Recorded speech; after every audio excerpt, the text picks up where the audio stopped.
when I speak to people, there's something that stands out on many people that I speak to, and that is fear. Many people are stumbling on the promises of God because of a level of fear that they have, that maybe they did not hear God correctly, or there is something, there are circumstances that may rise that may lead to them not receiving the promise from God. But I'm here to speak a word of God over your life and tell you to keep your heart guarded. From your heart proceeds the issues of life. You want to guard your heart against fear. And the word of God actually tells us that we have not received a spirit of fear. We have not received a spirit of fear to be timid, but we have received a spirit of love and of power and of a sound mind. You have not received a spirit of fear to be timid, but you have received a spirit of love and of power and of a sound mind. So a sound mind is your portion in the Lord.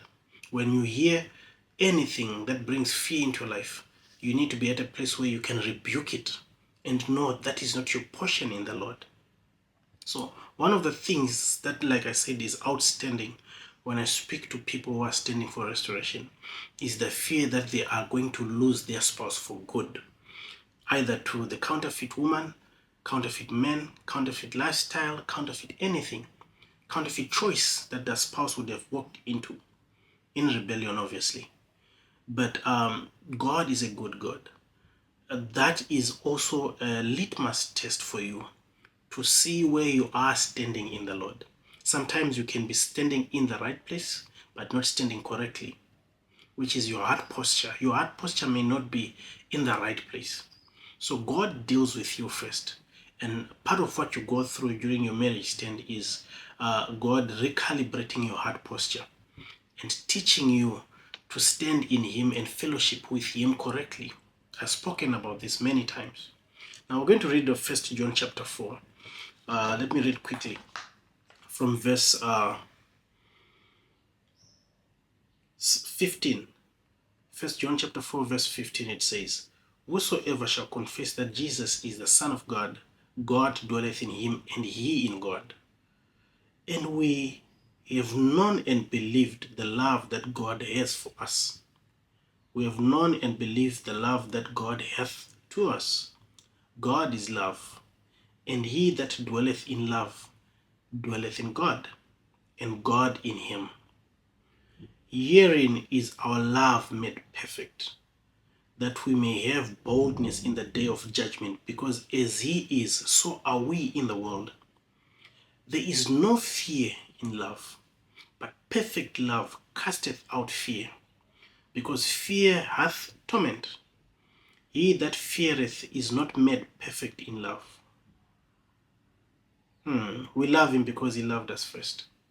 So when you are standing at a place where you are afraid of losing, what it is showing you is you have not yet been perfected in love. It is not saying you do not love, but you may be loved from a wrong place or a wrong posture of heart. I spoke this to one of my mentees the other day. I actually spoke this broadly on our Thursday night group session when I said, when you love someone incorrectly, you begin to worship them. Any pursuit of a thing that you do without God becomes an act of worship. So if you're pursuing your spouse, even in marriage where you think you're loving them correctly, you may actually be worshiping them. You put them on a pedestal and you begin to worship them. Anything that you worship develops a God complex. It begins to require more from you. Even the Lord God who we worship, Jehovah, the Adonai, the El Shaddai, he hides himself in light. And as we approach him, he reveals parts of him that we interact with. And he reveals himself in many different ways. But the journey of faith is a journey of pursuit. We are relentlessly pursuing after God. So anything that you exalt and pursue develops a God complex. No matter how much you think you have enough of it, more is required from you. This is the same with addictions and sin. When you begin to follow after the flesh, you begin to worship the flesh. It puts a demand and a requirement that can never fully be met. So there is an unsatiated thirst for fulfilling the lust of the flesh because you're worshiping the flesh. But the Bible says we are in the spirit. For we are in the spirit, we cannot gratify the desires of the flesh. because now we pursue the things of the Spirit. Hallelujah, praise the Lord. So what you pursue develops a God complex and it makes a demand and a requirement to you. Many of you have gotten into separation because of the way you worshipped your spouse. You put them on a pedestal to a point where you were willing to compromise even your relationship with God or God Himself just to make your spouse follow after you or be reunited back to them. But in your season of separation, isolation, and even restoration, God cuts those cords. He is not going to give you back something you're going to worship above Him. So the tug that you have with God, the tug of war that you're experiencing with the Holy Spirit, is where He is asking you to let go of something that you have actually exalted far beyond what it's supposed to be. That very thing will feel when you disconnect. I've heard people say, I've finally given up my spouse to God. I'm moving on with my life. They're not essentially saying they're giving up on the marriage, but they're giving up on the version of the marriage where they were worshiping the marriage or the spouse or the children even. Sometimes some worship their parents and actually allow them to get into the way of the marriage. And God breaks those things. He plucks those things off of you to a place where you can only look at Him and worship Him. The word says, they that look upon to Him, their faces are radiant. They can never be put to shame. God ain't shaming you. God is not setting you up for a big colossal disaster. God is setting you up for a massive breakthrough and a testimony of His goodness. You have to settle this in your mind. You have to settle this in your inner dialogue. You have to settle this in your conversations and your faith, in your prayer, in your declarations, that God is setting up for a crescendo, for a big win, for a massive, massive testimony. Hallelujah. I love the Lord.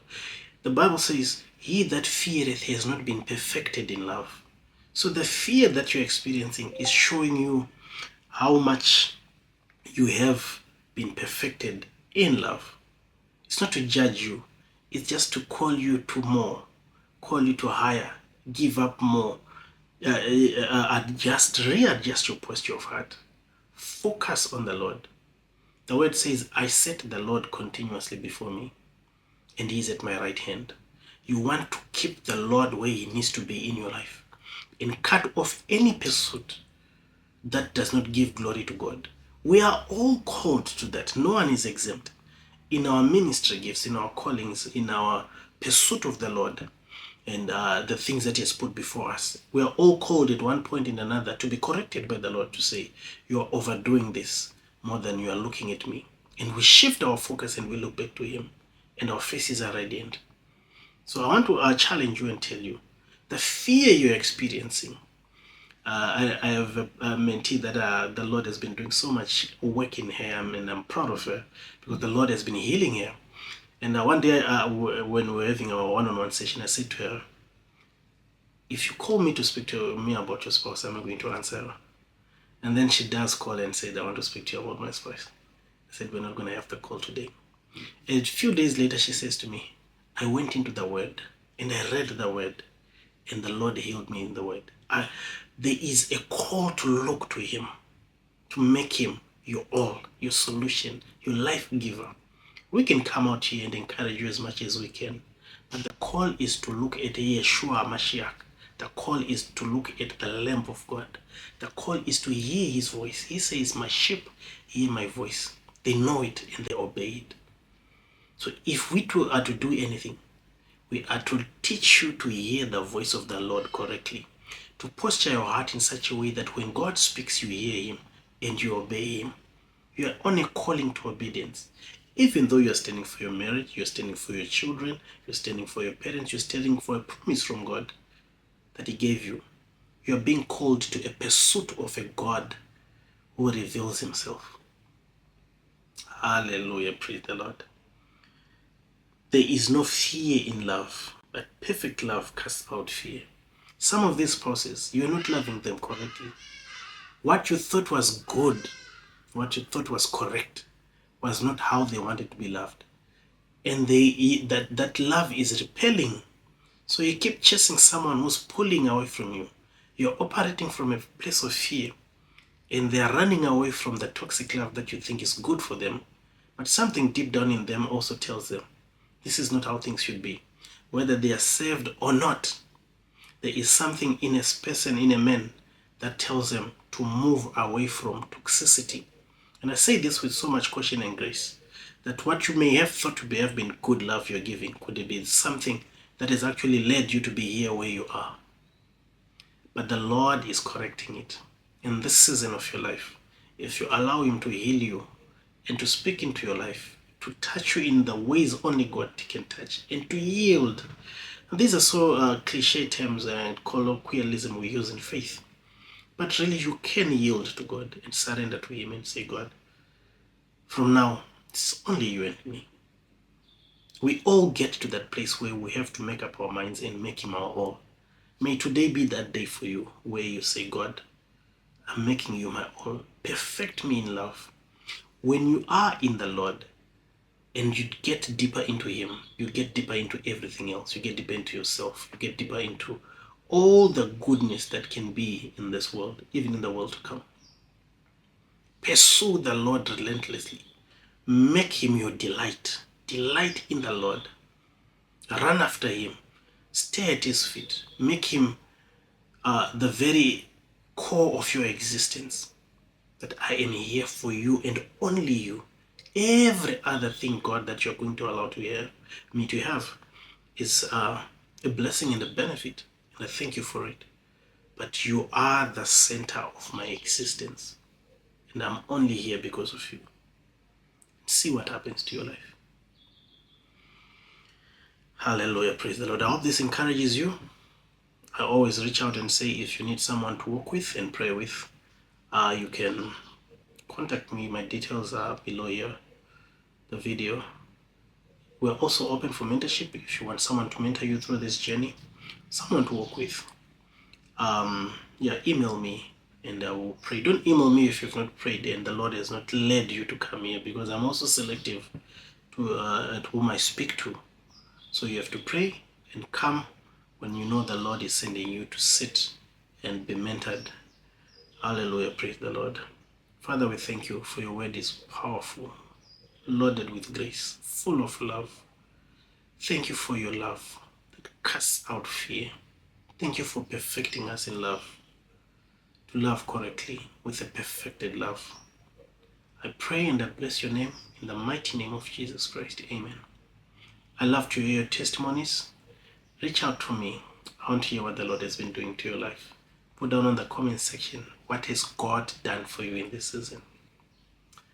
Until next time, let me love you and leave you here. God bless you.